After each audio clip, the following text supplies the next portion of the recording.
Have you ever imagined a Salafi being a champion for human rights? Or a Pashtun Afghan leader creating the first non-violent army in the world? Or imagining jihad for gender equality? It is unfortunate if you cannot imagine something like that. But that is not just an imagination, it is part of the reality. Let's begin this video with someone you are probably familiar with. Osama Bin Laden, one of the most known jihadists and Islamist person. Most of you know he was in Afghanistan fighting against the Soviets, supported by the Saudi and the US. So many know that war have a significant influence on Osama Bin Laden, jihadism and Islamism. But less people know that there was another war had a significant influence in many in the Middle East, including Islamism and Bin Laden. I mean the first Gulf War. It's not just the act of war itself, but also its consequences, like having more US bases in the Middle East, the sanction against Iraq, and the oil for food program. One of the videos that I don't forget, it was about Osama Bin Laden talking, and in the background there was images of Iraqi children starving. I still remember how his word going so deep inside me while I am watching these images. We have heard that 500,000 children have died. I mean, that's more children than died in Hiroshima. And you know, is the price worth it?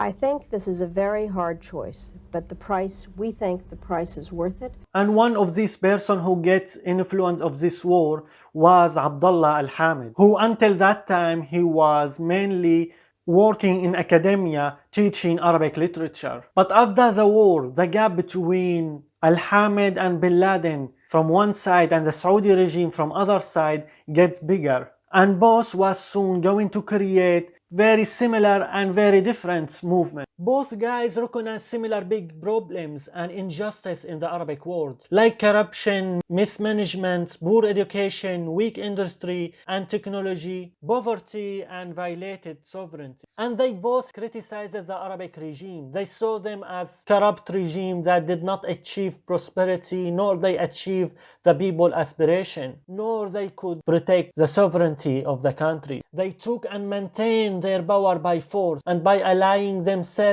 with the Western and great power at the expense of the people. They both criticize the West because it's exploiting the Middle East, supporting the Arab corrupt authoritarian regimes, and creating Israel on the expense of the Palestinian, giving it almost unconditional support. There's no apology to be made. None. It is the best $3 billion investment we make. Were there not an Israel, the United States of America would have to invent an Israel to protect her interest in the region. The United States would have to go out and invent an Israel. Many in the Middle East share this view. Muslim, Christian, nationalist, socialist, Islamist and liberal. But surely they also differ in many ways. Al-Hamid differ from Bin Laden with identifying the source and the solution of the problem, and how this solution should be conducted. Bin Laden thinks this problem could not be solved without ending the Western hegemony in the Middle East. And actually many people agree in this point in the Middle East, including many secularists. And the method to achieve that goal was what is known now the global jihadism. So in 1996, Bin Laden declared the war against the United States. But ironically, at the same year, al-Hamid's first political book was published, calling for another kind of jihad, a jihad for human rights. In the book, al-Hamid talked about the freedom of religion, expression and movement, the right to work, to education, healthcare, creativity, housing and more. But most importantly, he thought that the political rights and freedoms are the mother and the guardian of all rights and freedoms, and that the main cause for all these problems I mentioned before, including violence and terrorism, are authoritarianism and the lack of freedom. Because according to him, any oppression or injustice at home, at school or in the state will lead to three groups: the submissive majority, the violent rebel and the civil resistance. So al-Hamid tried to counter the first two groups.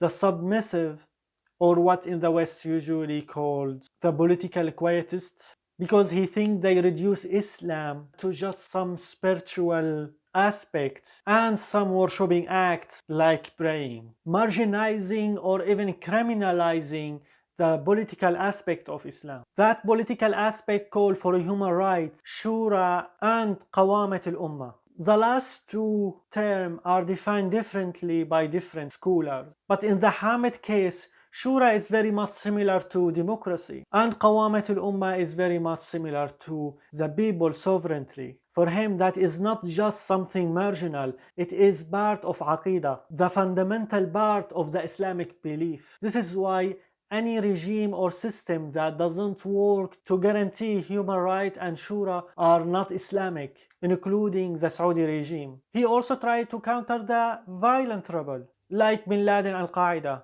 He agreed with them that it is good and important to get rid of the Western hegemony, but he thinks the only legitimate and possible way to do that is by establishing shura in the Middle East. So the main problem is within, not without. And the only way to achieve shura and that version of Islamic State by non-violent jihad or jihadism, by arguing and writing about shura, and by creating labor and students union, and by establishing civil and political rights group and organization. He argued that Bin Laden kind of jihad will not lead to any goal.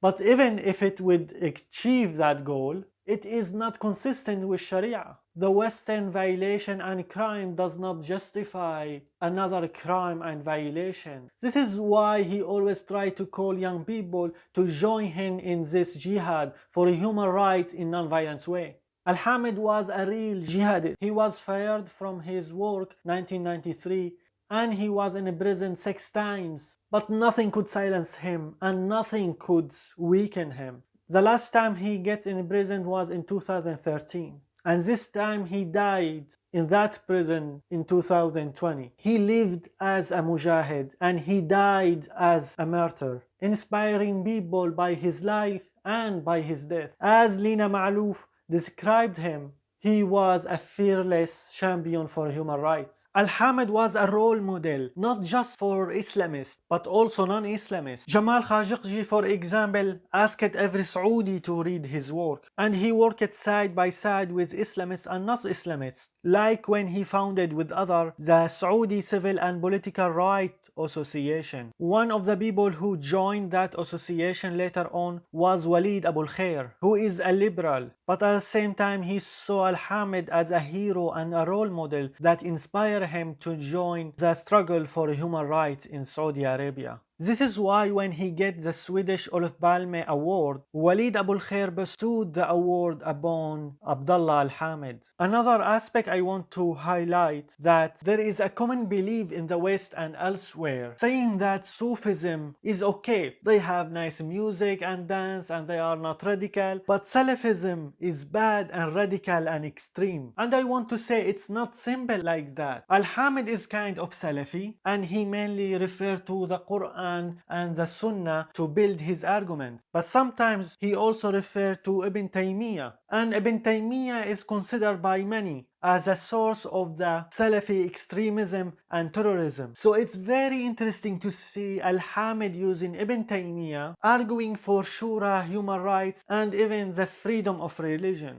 But anyway, Al-Hamid is not the only human right or non-violent jihadist. In the next video, I will talk about number of people who have similar ideas and view as Al-Hamid. People from different backgrounds and countries. And until then, good night, good day, good evening, and I hope to see you later.